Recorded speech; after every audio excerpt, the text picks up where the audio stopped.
En este episodio de Revolución Racional. Y somos un país confiscatorio, el sistema contributivo, Chris, para que tengas idea, la tasa corporativa de Puerto Rico, el que no tiene un decreto de exención, si no estás en turismo, agricultura, manufactura o exporta servicios, es 37%, la segunda más alta en el mundo. Así que 37%.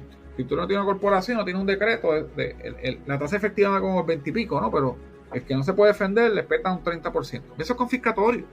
Cógete el impuesto a la propiedad, que afecta a la cadena de suministro.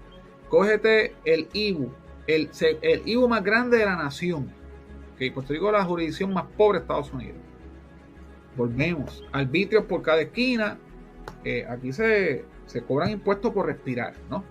Y ahí, en ese sentido, hay que bajar impuestos. ¿Cómo bajamos impuestos, Chris? Bajando el gasto del gobierno.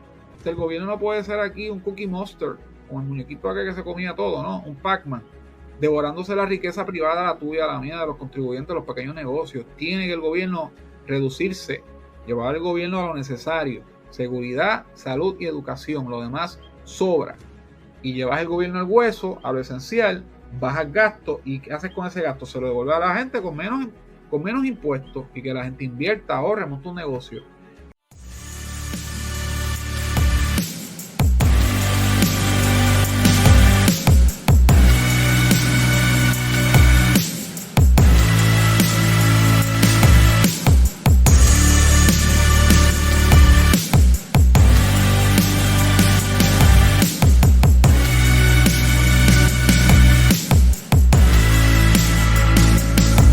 Saludos mi gente, te habla Christopher Molina y tú estás en Revolución Racional, en la sección de Hablando Racional.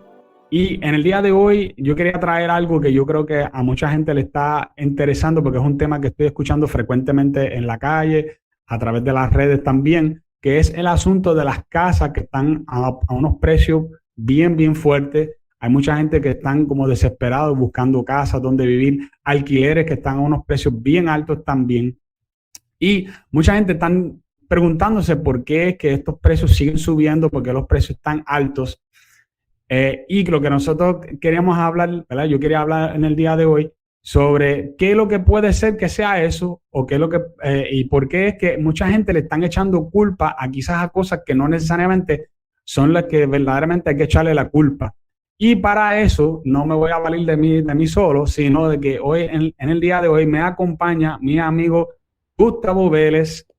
Si usted sabe algo o ha escuchado de algún economista en Puerto Rico, la verdad, cuando la gente habla de economista en Puerto Rico, el nombre que viene en mente siempre es Gustavo Vélez. Él tiene su empresa que se llama Inteligencia Económica. También escribe mucho para muchos periódicos, especialmente El Nuevo Día, que es bastante frecuente.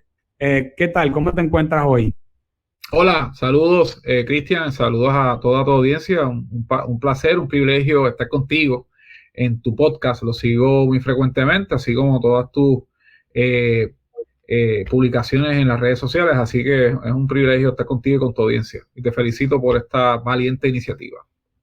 Gracias. Y qué bueno que pude tenerte. Te llevo en la mente por cierto, tú y yo llevamos tratando de cuadrar hace tiempo, ¿no? Pero sé que tú tienes una agenda bastante cargada. Mira, Gustavo, yo quisiera empezar hablando acerca de, primero vamos a sentar las bases. Tú escribiste un artículo la semana pasada para El Nuevo Día. El título del artículo, para aquellas personas que lo quieran ver, y pienso ponerlo como un enlace debajo del video, que se llama ¿Por qué han encarecido los precios de la vivienda en Puerto Rico? Hay mucha gente que están hablando sobre este tema. Hay una joven que es periodista que se llama Bianca Groló, que ha hecho videos sobre este asunto. Yo he hablado mucho sobre este asunto, pero obviamente yo no soy economista, aunque me gusta el tema. Yo quisiera saber, ¿verdad?, que tú empezaras desde el principio, ¿de dónde es que viene esta crisis inmobiliaria que nos ha ido afectando? Muy bien.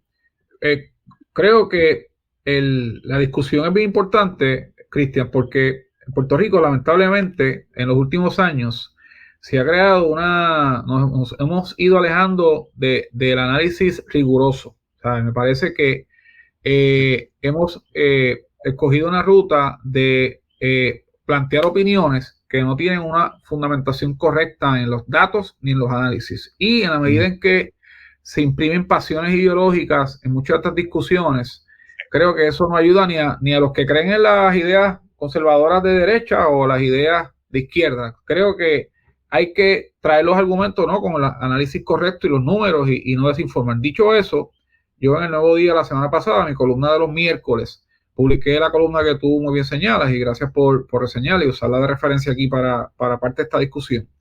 Y lo que planteo es los factores que yo he analizado en los casi 30 años que llevo en mi práctica de economista. Empecé joven en esto. Un poco mirando que aquí, entre el 2008 y 2011, Chris, aquí había la industria de la construcción se colapsó. Se conjugaron varios factores. El primero fue que comenzó la crisis económica de Puerto Rico, la famosa recesión después del cierre del gobierno en el 2006, mayo del 2006. Y a partir de ahí se acabó la sección 936 igualmente, la transición de ese incentivo contributivo federal, y eso empezó a frenar la economía y la construcción siguió produciendo casas particularmente y proyectos que dejaron de tener la demanda que se esperaba iban a tener. Así que se creó un desequilibrio estructural donde había más oferta que demanda, y lo que dice la economía básica es que si tú tienes más cosas de la gente que está dispuesta a comprar esas cosas, los precios empiezan a caer. Y eso empezó a crear esta crisis, correcto. Se comenzó a caer los precios de las viviendas, los proyectos hechos no tenían compradores, y eso llegó a un punto en que colapsaron muchos desarrolladores, proyectos se quedaron a mitad de construcción, centros comerciales, casas, de todo, hoteles, y eso creó una devaluación de las bienes raíces. También provocó que 4 bancos cerraran. Cris, ¿te acuerdas que cerraron 4 bancos aquí, conocidos todos? Y que el FDIC entrara a esta intervención. Así que a partir de ahí hubo un desfase entre oferta y demanda, los precios llegaron a caer hasta 40%, y no fue hasta el 2014 que la industria comienza a recuperar, y en gran medida coincide con dinero federal, aquel estímulo que puso Barack Obama en el 2012, cuando de Bush a Obama, y eventualmente los 22 o los 2022 que empezaron a llegar a comprar muchos de estos activos, se estabilizó algo la economía, pero al día de hoy, Christopher, en aquel momento se vendían 30, 40 mil casas al año. Hoy se venden 10 mil y 12 mil. En resumen, al día de hoy, lamentablemente, se produce una tercera parte de lo que se producía antes, problemas de permisos, de mano de obra, de terrenos, de cierto activismo de ciertos sectores. Yo respeto al ambiente, creo que hay que ser comedido y buscar ese balance, pero hay aquí unas agendas ideológicas que usan el tema ambiental como una plataforma política. Y todo eso mezclado ha llevado a que todavía hoy no se suplan, no se produzcan las 20,000, 25,000 casas que el mercado necesita a precios accesibles para todos. En nada de esto tiene que ver con la ley 22, porque todas esas casas de millones de dólares que están por ahí, eso es apenas un 2% del mercado total, y un 2%, no hay que ser un doctor en economía ni en matemática para pensar que un 2 o 3% en el caso más extremo de ese segmento de viviendas de lujo, Dorado, Río Grande, Macao, va a afectar el restante 97% del mercado. Así que un poco ese es el resumen de mi columna, y ahorita podemos hablar de los números más o menos, pero esa es la realidad hoy. Esa es la realidad hoy en Puerto Rico. Ok.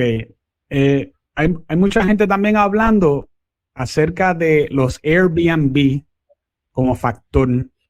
Hay, inclusive en uno de los videos que yo te mencioné, en esta ocasión no voy a decir nombre, pero se habló de una gente que tenía muchos Airbnb. Creo que había una empresa que tenía cerca de 600 Airbnb, algo así en Puerto Rico. Hay personas que piensan que eso es algo que está afectando. A pesar de eso, yo sé que salió un estudio donde demuestra que ese no es el asunto, pero me gustaría que abundaras un poco.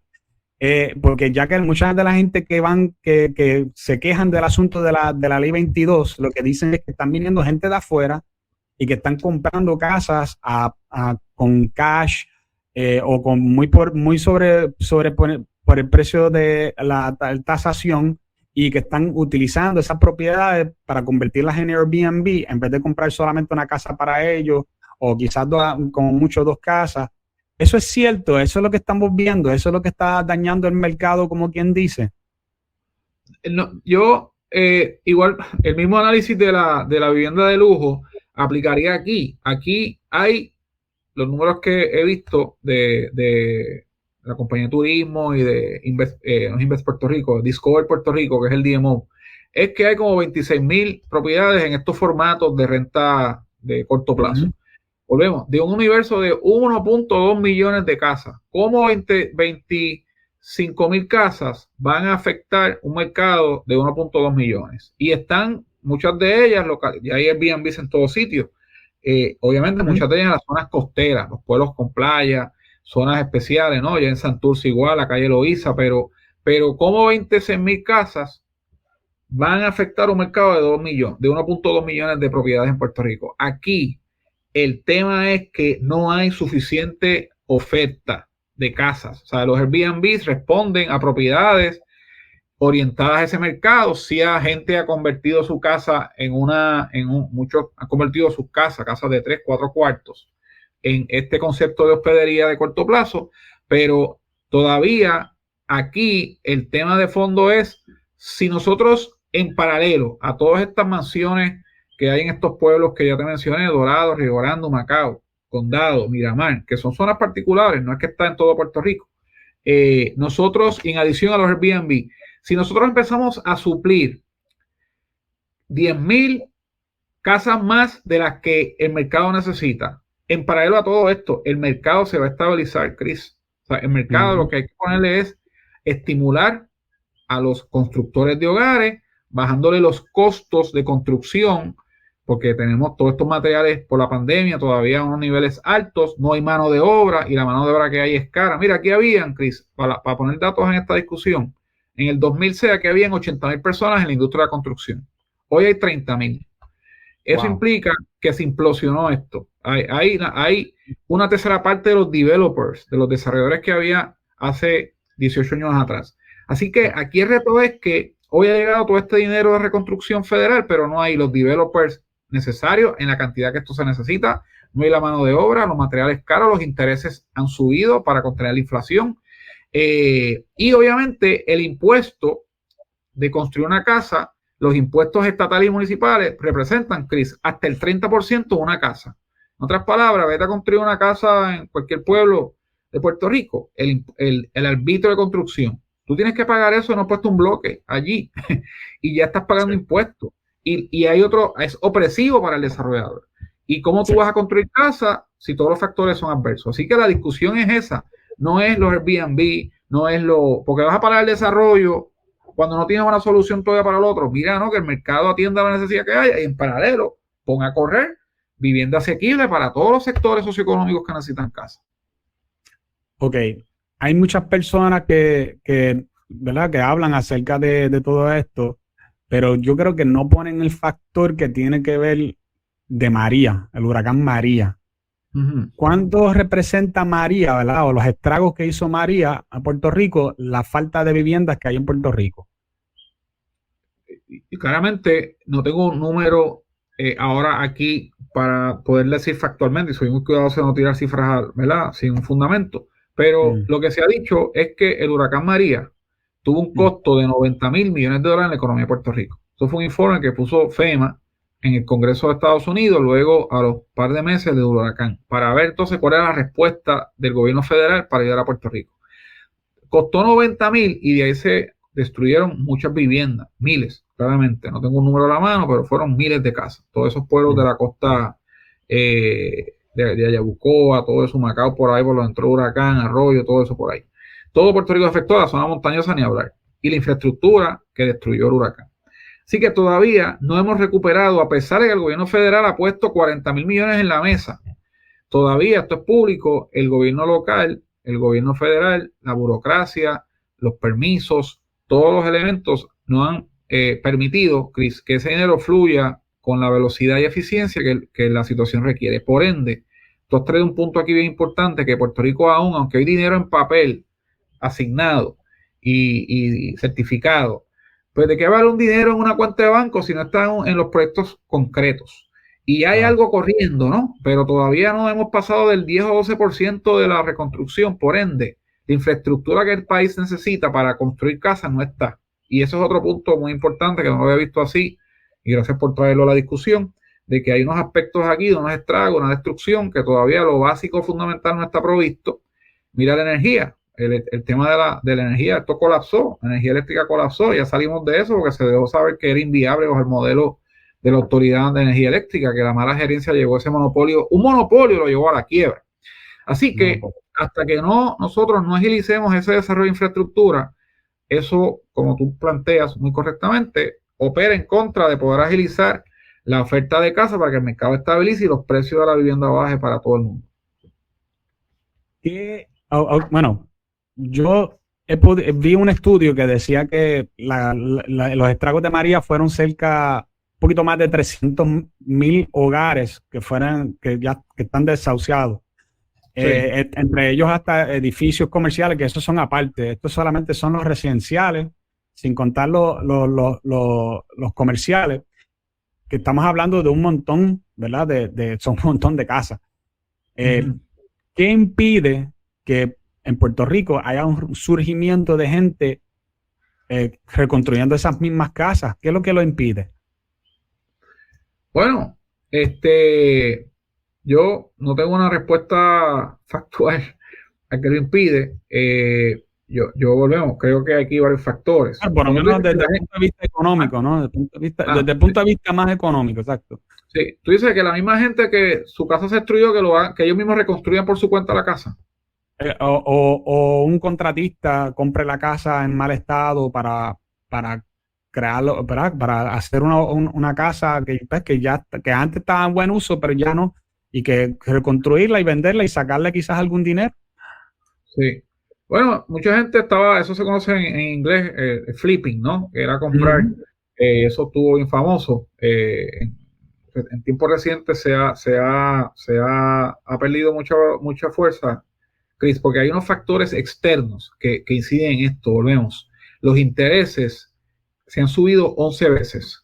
Por ende, si tú quieres reconstruir, tienes que ir a un banco, porque nadie tiene por ahí, alguna gente hace esto con dinero efectivo, pero mucha gente tiene que ir a buscar un financiamiento.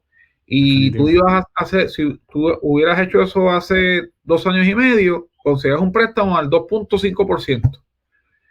Hoy, eso te cuesta de 7 a 7,5%. Así que aunque haya alguien con interés de hacerlo para flipping, ¿no? O comprar y reconstruirla y revenderla y sacarle un equity, una ganancia. Este factor de los intereses opera en contra de eso. Ahora mismo la fórmula no financiera es complicada porque los costos de los intereses están altos. Los materiales, el cemento, la varilla, todos los materiales por la pandemia, todo eso, ese mercado mundial de suplido de construction material, se llama en inglés, material de construcción no estabilizado.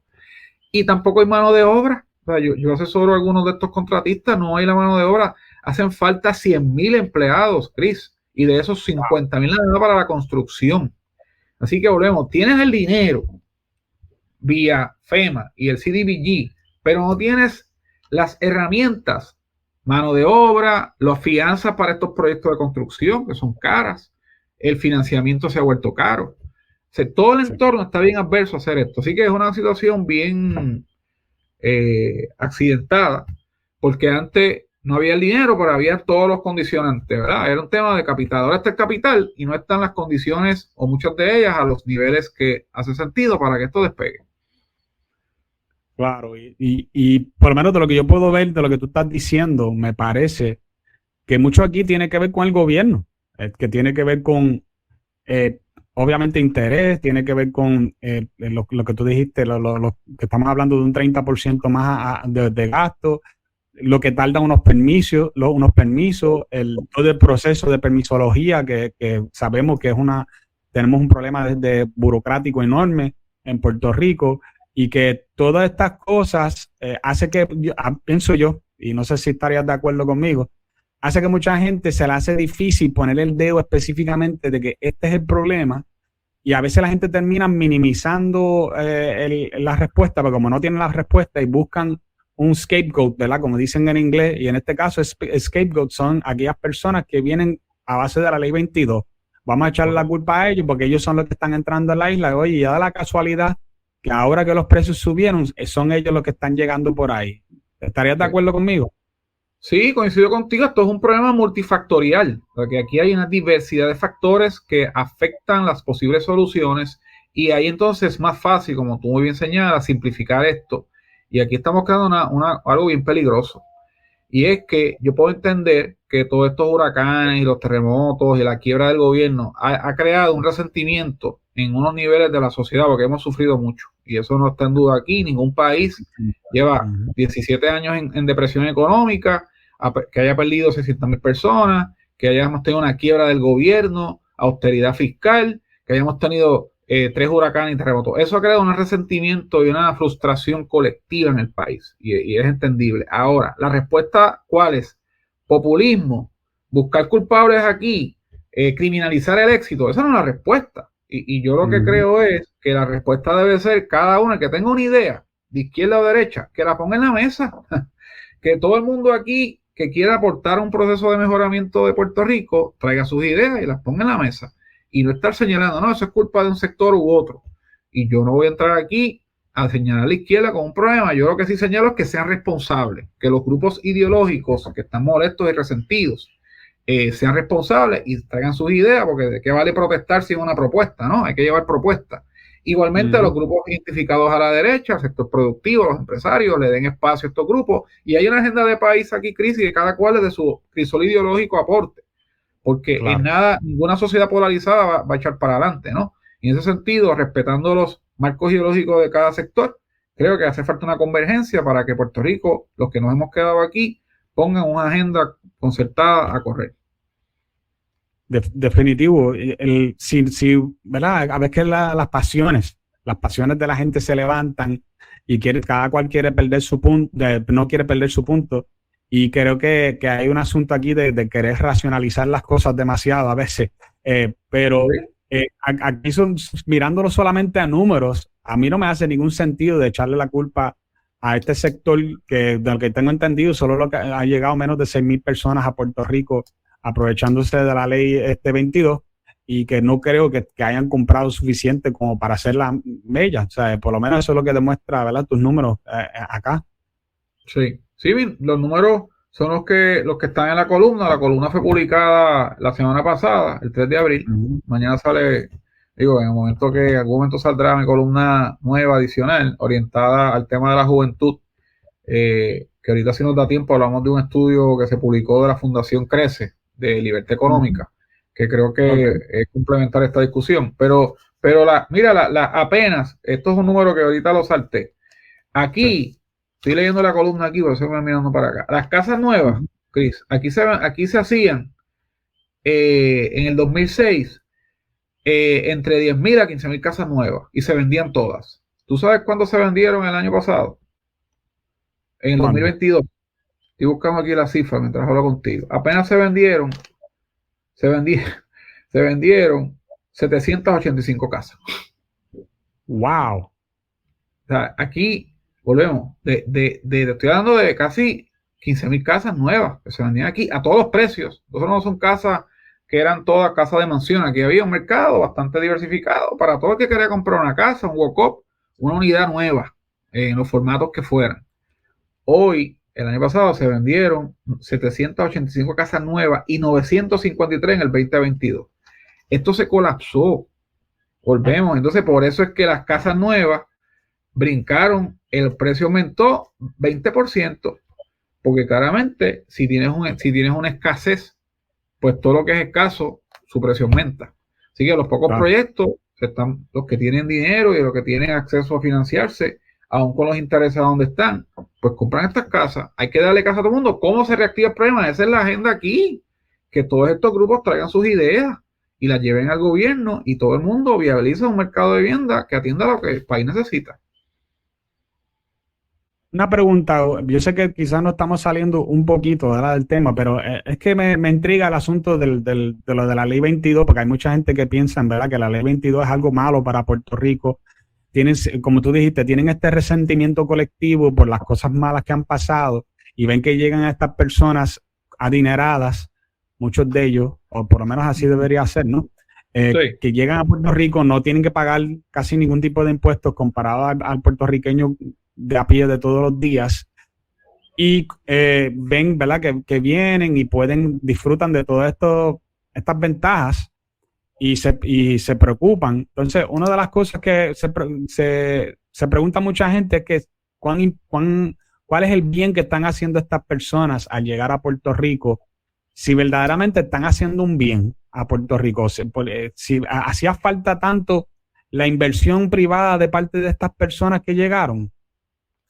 Primero, que no todos son millonarios. O sea, muchos de los que han llegado y muchos de los que siguen llegando sí son personas acaudaladas y se habla de millonarios como si fuera un delito ser millonario, ¿no? Ojalá todo el mundo pueda en algún día ser millonario. O sea, ¿de qué? ¿Cuándo se hizo aquí un delito ser millonario? Que yo creo que es una discusión para otro día, que se ha percolado, se dice de manera despectiva.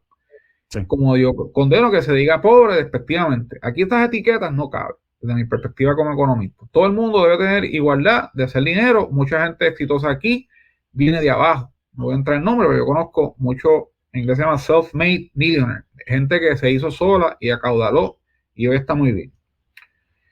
Así que eso es un tema. Todos estos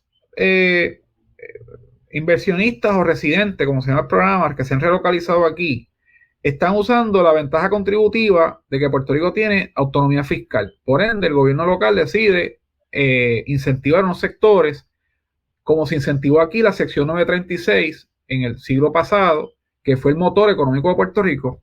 Chris, o sea, Puerto Rico ha dependido históricamente de leyes de incentivo para atraer actividad económica. Esto es una isla que el oro que había los españoles se lo llevaron hace varios siglos atrás. Aquí no hay petróleo, aquí no hay minerales, aquí lo que hay es gente y hay sol, hay playa, hay arena, hay buena gastronomía, una cultura y música.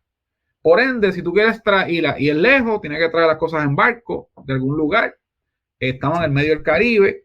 Así que por eso es que Puerto Rico tuvo que, desde el 1948, construir un programa de incentivos económicos, que fue la primera ley que una economía en vías de desarrollo como la nuestra en 1948, aquella generación de Muñoz Marín, con Teodoro Moscoso, y esa generación construyó esa estrategia que fue replicada por Taiwán, por Singapur, por países pobres en vías de desarrollo que la aplicaron y la mejoraron, y hoy nos pasaron por el lado. Así que aquí, esto no hemos inventado la rueda. O sea, aquí siempre hemos dependido de un incentivo. Hoy son los 2022, que era, traigo gente para que exporten un servicio y le doy un decreto, que es la ley 20, ¿no? La gente ataca la 22, que es la de los individuos. Todo eso está cogido por la ley 60, que integra todas las leyes de incentivos. Hay muchas leyes de incentivos, para turismo, agricultura, para cine, para los jóvenes.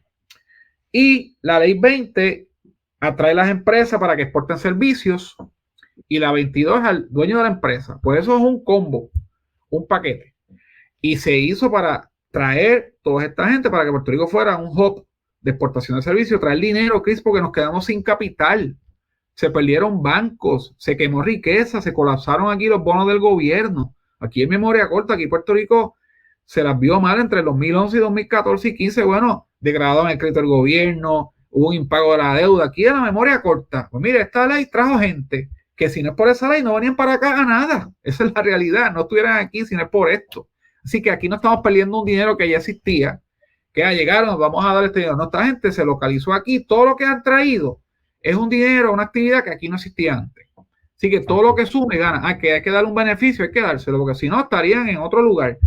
Costa Rica tiene incentivos, las Islas Caimanes tienen incentivos, El Salvador sacó ahora a Bukele unos incentivos.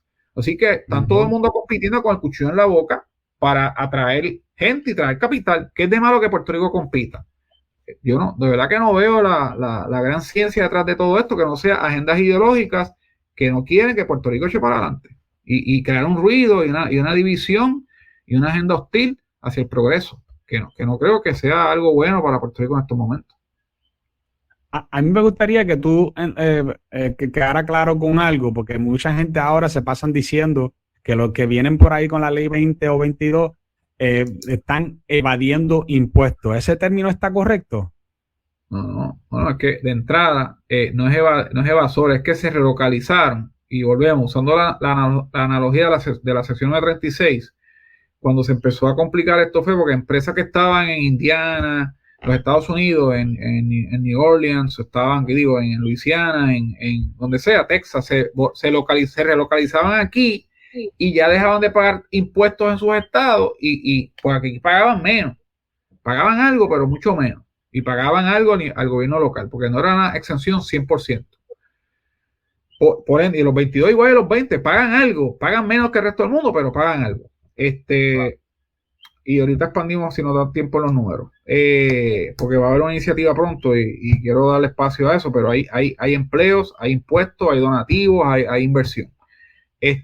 Así que un evasor es alguien que está incumpliendo con la ley. Miren, ¿no? El que se mudó de cualquier estado bajo la ley 22 dejó de ser residente contributivo de su estado y se localizó aquí. ¿Dónde esto se vuelve un problema? Si en la medida en que la ley le exige estar aquí 183 días, hay unos criterios, tiene que hacer unos informes al gobierno. Si esa persona se vino aquí y le dijo al gobierno de Estados Unidos, mire, me fui a Puerto Rico para esta ley y no cumple con lo que la ley dice, ahí hay entonces un delito de evasión, porque no está cumpliendo lo que la ley exige con el decreto que le dio el gobierno. Es un decreto, un contrato. Si tú vienes de Alaska y te vienes para acá, Chris Molina, pues mire, aquí está tu decreto, Chris, tienes que cumplir todo esto. Si tú dejas de incumplir y no pagas impuestos allá, porque en teoría viniste para acá, ni cumples con esto, entonces eres un evasor. Pero el que está cumpliendo no es un evasor, es un inversionista relocalizado bajo un nuevo marco legal y contributivo, que es la ley 20, la ley 22. Si cumple, no es evasor. Si incumple en su estado, incumple aquí, entonces podemos llamarlo evasor. Y por eso aquí el gobierno está haciendo más restrictivo, porque si ha habido uno que otro que ha venido por ahí, no está cumpliendo, va y viene y se esconde, eso está mal. Pero el que está cumpliendo e invirtiendo, hay varias personas, muchas personas de ley 22 haciendo aquí grandes inversiones en hoteles, en tecnología, en bienes raíces. Ese tú no lo puedes penalizar, porque está cumpliendo. Sí, por cierto, aparte de la gente que han comprado varios hoteles, como creo que Paulson ha comprado cerca de 2 hoteles, había otro que compró también, no me equivoco. Nicolás Prauti compró marinas por ahí. Hay varios, la gente ve eso que son los más visibles, pero aquí hay mucha gente 22 haciendo grandes inversiones. Chris, sí, hay 2 equipos de BSN, si no me equivoco, no sé si hay más, pero tengo entendido que hay 2 equipos de BSN que los compraron también inversionistas de la ley 20, ¿no? Creo que el de Quebradilla lo compró un 22 con alguien local. Correcto. De apellido New, si no me equivoco. Sí, es el que compró el equipo de los Piratas. Por cierto, está ayudando a un patrimonio de Quebradilla con eso, porque Quebradilla es donde más conocido por los Piratas. Claro. Y decir que los Piratas se van a quedar sin... que Quebradilla se iba a quedar sin los Piratas era algo terrible para ese pueblo. Y está ayudando a mover la economía del pueblo de Quebradilla al sostener, ¿verdad? ese equipo. Y no solamente sostenerlo, sino que ha hecho, de lo que mucha gente se han dado cuenta, un gran trabajo en buscar buenos recursos, en darle cariño, de verdad. No solamente, ¿sabes? Fue un ejercicio de comprarlo y nada más, sino que está invirtiendo en el equipo. Y correcto, se puede ver la inversión. Correcto. Yo creo que hay muchas preguntas sobre esto. Pero yo creo, esta es quizás una de las preguntas más importantes que te quería hacer. ¿Tú crees, y obviamente no creo que tú creas esto, pero para que quede claro, que tú crees que la ley 22 le está quitando oportunidades a puertorriqueños?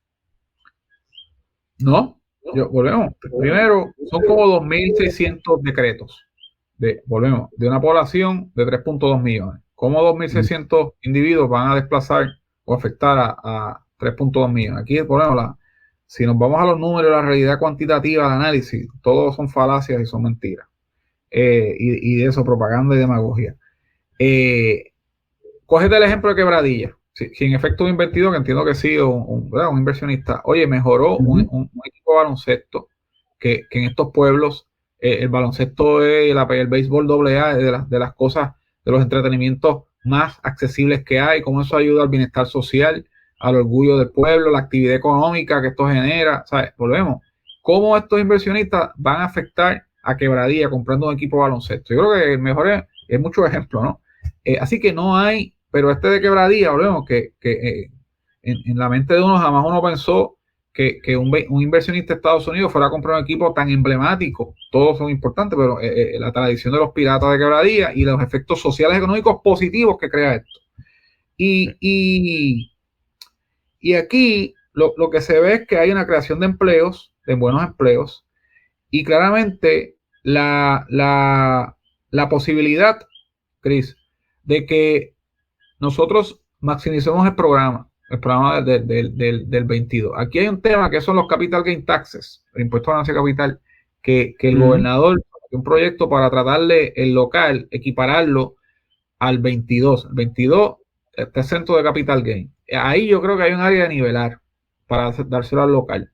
Y se habla de igualmente acortar el programa para atraer puertorriqueños que se han ido de la diáspora, traerlos de regreso. Y por ahí hay un espacio para mejorar el programa. Y yo estoy de acuerdo. Todo lo que mejore el programa hay que ponerlo en la mesa y buscar cómo se implementa. Pero no hay tal desplazamiento, no hay de aquí un tema de que los americanos están aquí afectando a los puertorriqueños. Miren, no, aquí todo el mundo, y todos somos ciudadanos americanos porque estamos en un territorio americano. Aquí hay que colaborar y trabajar de la mano todos y no dividir, sino sumar. Hay comerciantes y que también algunos individuos que se sienten un poquito resentidos y dicen, oye, pero yo pago de cuánta cosa hay, y llegan estas personas de afuera y le dan todas las ventajas. ¿Estarías tú de acuerdo o piensas que sería una buena idea que el gobierno busque una forma de cómo quitarle carga contributiva específicamente a nuestros pequeños comerciantes?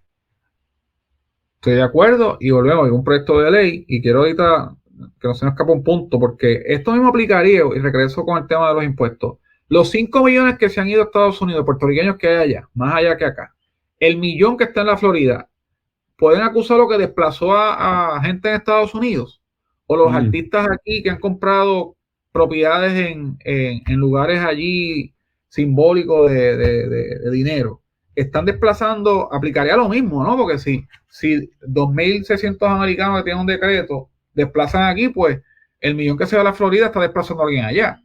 Sí. O sea, si alguien planteara eso, ¿cómo lo asumirían los que favorecen esa argumentación? Así que con respecto al tema del desplazamiento, pues todos los días se monta alguien en un avión y termina allá. ¿Ese desplazó a alguien? No lo desplaza. Con respecto a los impuestos, el gobernador presentó un proyecto de ley que la Junta Fiscal no le dio paso porque todavía la Junta entiende que no estamos en posición, y yo creo que la Junta tiene que empezar a darle paso a medidas que alivien la carga contributiva por lo que tú señalas, ¿sabes? Lastiman al pequeño comerciante, desalientan el ahorro, la inversión. No puede haber un sistema confiscatorio para uno y súper generoso para otro. Eso crea unos dos niveles, ¿no? en el mercado, en la economía. Y somos un país confiscatorio. El sistema contributivo, Chris, para que tengas idea, la tasa corporativa de Puerto Rico, el que no tiene un decreto de exención, si no estás en turismo, agricultura, manufactura o exporta servicios, es 37%, la segunda más alta en el mundo. Así que 37%. Si tú no tienes una corporación, no tienes un decreto, la tasa efectiva anda como el 20 y pico, ¿no? Pero el que no se puede defender le peta un 30%. Eso es confiscatorio. Cógete el impuesto a la propiedad, que afecta a la cadena de suministro.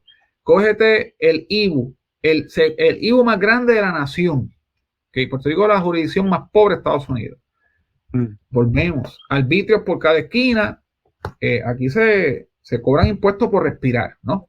Y ahí, en ese sentido, hay que bajar impuestos. ¿Cómo bajamos impuestos, Chris? Bajando el gasto del gobierno. O sea, el gobierno no puede ser aquí un Cookie Monster, como el muñequito aquel que se comía todo, ¿no? Un Pac-Man, devorándose la riqueza privada, la tuya, la mía, de los contribuyentes, de los pequeños negocios. Tiene que el gobierno reducirse, llevar el gobierno a lo necesario. Seguridad, salud y educación. Lo demás sobra. Y llevar al gobierno al hueso, a lo esencial, baja el gasto. ¿Y qué haces con ese gasto? Se lo devuelve a la gente con menos impuestos, y que la gente invierta, ahorre, monte un negocio. En ese sentido, en estos días, la Fundación Crece sacó un estudio, y yo soy parte de esta fundación, estoy en su junta directiva, dejando saber que el puertorriqueño valora la libertad económica en general. Un estudio lo hizo Gator, una firma muy reconocida de research, que el puertorriqueño valora la libertad económica, quiere un gobierno pequeño, le molestan los altos impuestos que está viendo de cheque en cheque. Así que hay que bajar el gobierno, bajar los impuestos y devolverle ese dinero a la gente, y que la gente lo use como mejor entienda, pero en la mano del gobierno no está haciendo nada, porque todo todo el dinero que el gobierno tiene, claramente no lo está usando bien, porque si no, no tuviéramos las escuelas como están, las carreteras, todo el deterioro público es un mal uso del dinero y el gobierno no hubiera quebrado, ¿no? Porque el gobierno, con todo ese era un quebro, pues es un tema de gestión pública y no de falta de dinero. Ok, entonces mencionaste lo de gobierno pequeño, lo cual yo creo que es importante. En este fin de semana se habló un artículo de Benjamín Torres Gotay donde él habla en contra del gobierno pequeño y dice que no es mejor, que no es gobierno pequeño, que es mejor gobierno.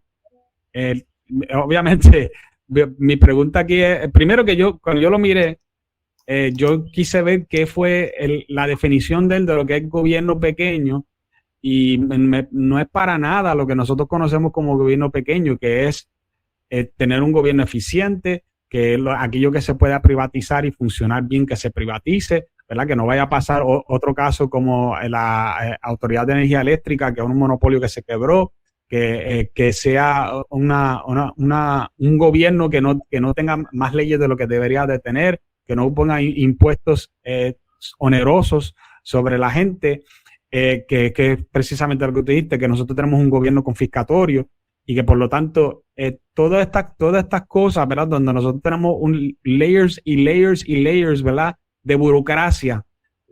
No hace mucho, no sé si tú te enteraste, que en el Departamento de Educación encontraron que había 93 empleados de confianza, algunos sobre 40 de ellos ganando más que el mismo gobernador. Estas son cosas, layers de burocracia que se ponen encima, ¿verdad? De lo que ya debería de ser el gobierno. ¿Tú estás de acuerdo en eso? ¿Sabes? De que nosotros debemos de tener un gobierno más pequeño, más eficiente y privatizar cuando sea viable.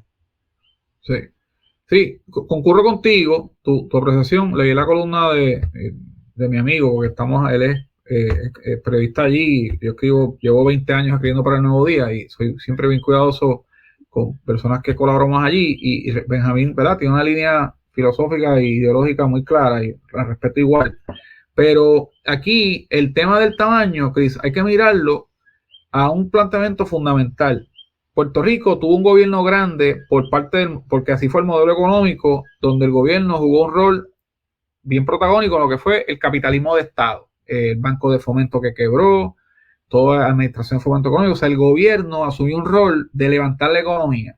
Y así llegamos a 140 y pico de agencias públicas. Y eso funcionó en un momento histórico. Las corporaciones públicas se crearon para eso. Energía eléctrica quebrada, autoridad de carreteras quebrada, la autoridad de, ¿qué me falta ahí? Carreteras, energía eléctrica quebraron las dos, acueducto se salvó por un pelo. Y muchas corporaciones que no existen, que se hubo que venderlas, las navieras. Y vamos a ser honestos, si no hubiésemos vendido la Telefónica, también la hubiésemos quebrado. La Telefónica. Ay, gracias por acordarme de lo que estaba a punto de ir para la quiebra, con 20 vicepresidentes y no. Un hoyo y era un monopolio. Y un monopolio, que ahí te dice el grado de ineficiencia y de desfalco que ha habido. Por ende, Chris, ya la pregunta es si en el Puerto Rico de hoy necesitamos 120 agencias públicas. Si el gobierno, luego de su quiebra, luego de que el país se ha achicado a un nivel como está, luego de que hay tecnología que tú puedes hacer todo de tu casa, tú necesitas un gobierno tan grande. Y no es filosófico. Y volvemos. De 3.8 millones somos 3.2 millones para 3 millones ya mismo. La economía es 25% más pequeña. Pues mira, el gobierno tiene que ser proporcional a eso y atemperado a la realidad hoy demográfica, económica, de lo que podemos pagar. Y no es un gobierno ni grande ni pequeño, es el gobierno proporcional al país que hay. Y hay que definir qué tipo de gobierno es. Ágil, pro negocio, que facilite, que los empleados sean... y hay mucho empleado bueno que esté orientado a resultados, pero el gobierno se ha visto así como un fin en sí mismo, como este aparato que no tiene un barril sin fondo, todos quieren aumento y convenios por aquí. Oye, eso es inviable. En ese sentido, yo creo que hay una discusión aquí del gobierno ideal, orientado a resultados y que podamos pagar y no sea oneroso. 120 y pico de agencias no es viable, 78 municipios no es viable, queramos no es un tema de que queremos o no queremos. ¿Podemos tener eso? No podemos. ¿A costa de qué? De confiscarle los recursos al ciudadano vía altas contribuciones. Eso no es viable. Con respeto a amigo Benjamín, eso no es sostenible. Mucha gente quiere un gobierno grande para que el gobierno esté ahí y te resuelva. El gobierno es el que va a pagarte la casa o ayudarte con subsidio para la casa o subsidiarte el agua, darte cupones, darte aquello. No tengo problema para ciertos sectores, pero a veces también es un tema de paternalismo, de que ese gobierno quiere que sea grande para que esté resolviendo a la gente. El gobierno no puede estar resolviendo a todo el mundo. No podemos, no es viable. Bueno, a mí me gustaría, ¿verdad? Para ir finalizando ya, que tú me dieras tu receta. ¿Cuál es tu receta? ¿Qué tú harías ahora mismo? Número uno, para mejorar la disponibilidad de casa. Ya imagino, ¿verdad? Cuáles son algunas de tus soluciones, pero me gustaría escucharlas. ¿Y qué tú harías ahora mismo para mejorar nuestra economía? Sí, mira, con lo de las casas, yo tengo varios libros que están todos en Amazon. Yo he escrito 4 libros, yo le he dado mucho pensamiento a esto, digo esto con mucha humildad y sentido de responsabilidad. Y yo tengo 4 libros donde hay distintos momentos históricos que he analizado, están todos en Amazon. Busque mi nombre, están en Amazon y lo pueden comprar por ahí. Y en todas hago propuestas con respecto a las casas, y digo, han respondido a momentos históricos diferentes. El primero fue en el 2012 y de para acá hasta el 2020 que escribí el último.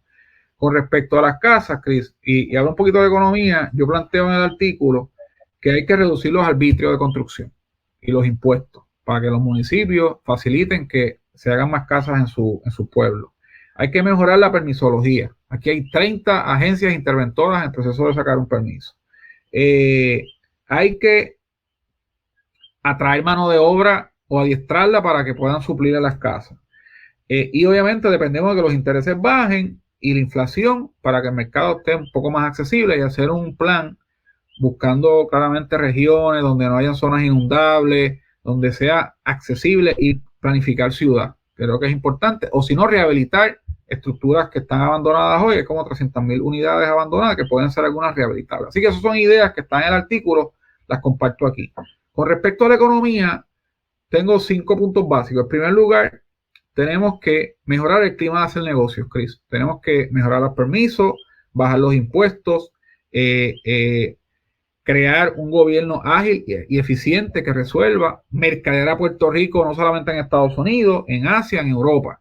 En ese sentido, esa es una propuesta que hay que hacer, el ease of doing business, la competitividad, mejorarla, Chris, el capital humano, invertir en nuestras universidades, conectarlas al desarrollo económico.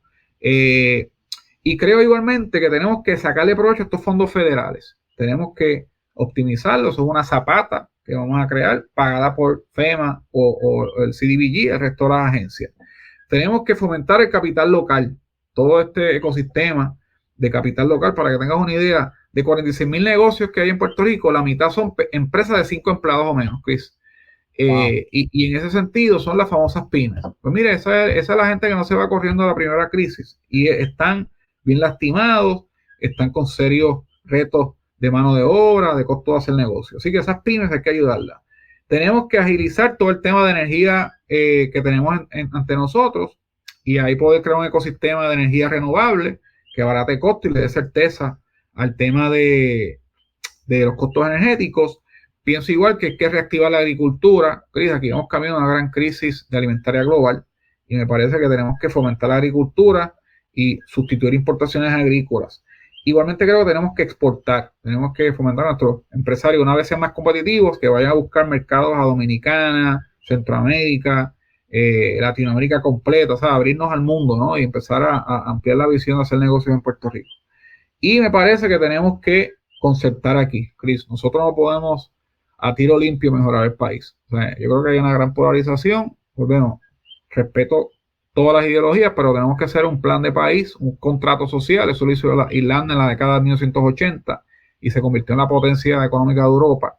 Puerto Rico tiene que mirarse en ese espejo y concertar y darle continuidad a las estrategias económicas orientadas con metas de mediano y largo plazo. Así que son ideas que las he expandido en mis columnas del Nuevo Día, en mis libros, y creo que podemos encauzar una agenda puntual con 5 o 6 puntos: mejorar la educación, la seguridad pública, el sistema de salud. Así que esa infraestructura básica hay que mejorarla, hacerla de mejor calidad y atraer gente. Tenemos que traer para atrás 200, 300 mil puertorriqueños que regresen, gente talentosa, a apoyarnos aquí en este proceso. Así que son ideas, propuestas que están en la mesa, hay que ejecutarlas. Excelente.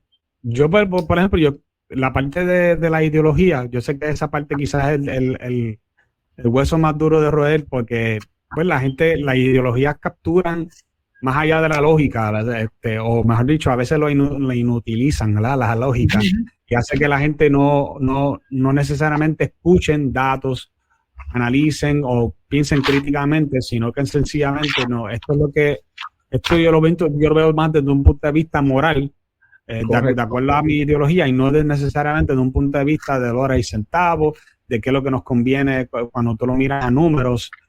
Pero para validar algunos de los puntos que tú acabas de decir, por ejemplo, mucha gente habla, especialmente desde el lado de la izquierda, de socialdemocracia y de países, por ejemplo, como los países nórdicos, que tienen un sistema de servicio social ¿verdad? Un país que tiene un gobierno benefactor, pero no se les olvida también que ellos hicieron como una especie también de acuerdo de país en cada uno de esos países, donde ellos rebajaron mucho la tasa de impuestos a las corporaciones. Creo que esta ronda entre un 23, un 25%, comparaba a 37% en Puerto Rico.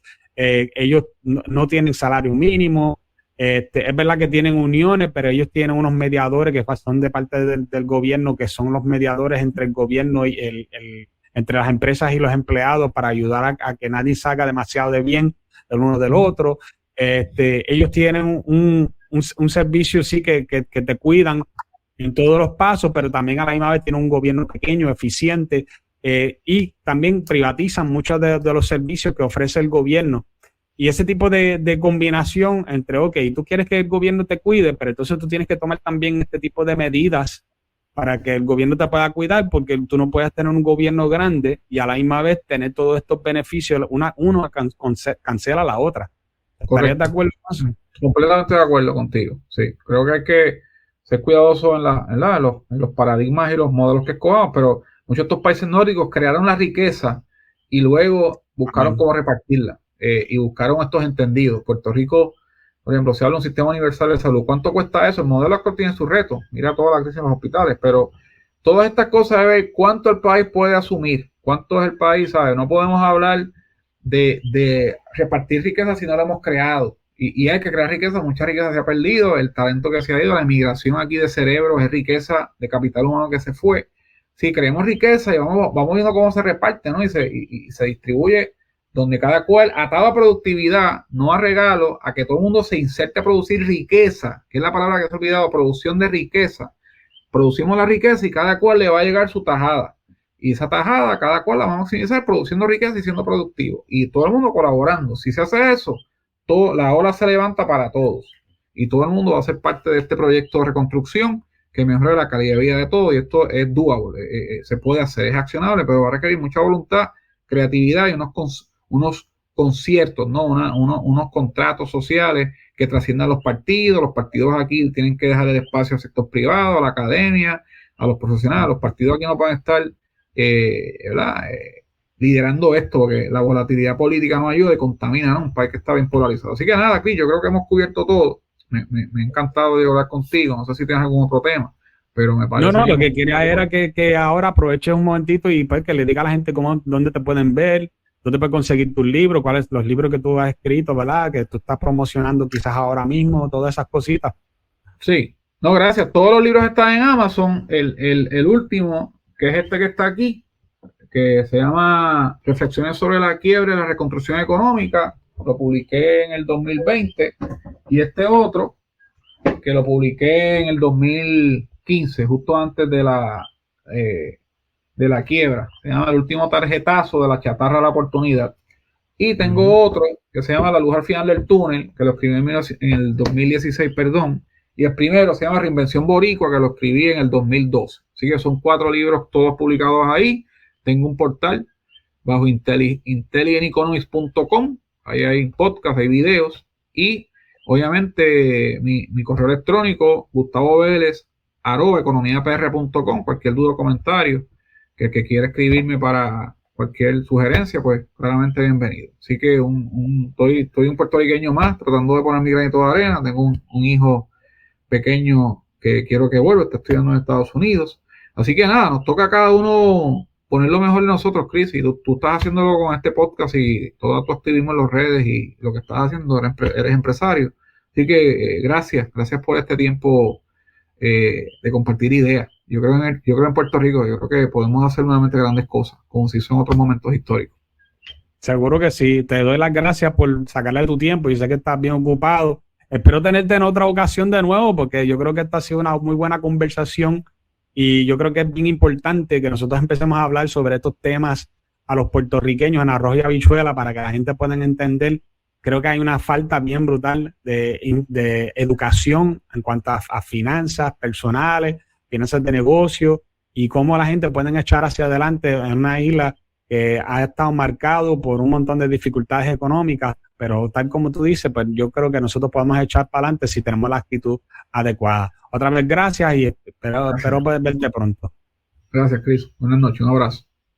Bueno, le doy las gracias también a toda la gente que nos están viendo. Nos estaremos viendo pronto en un próximo video. Se cuidan. Muy bien.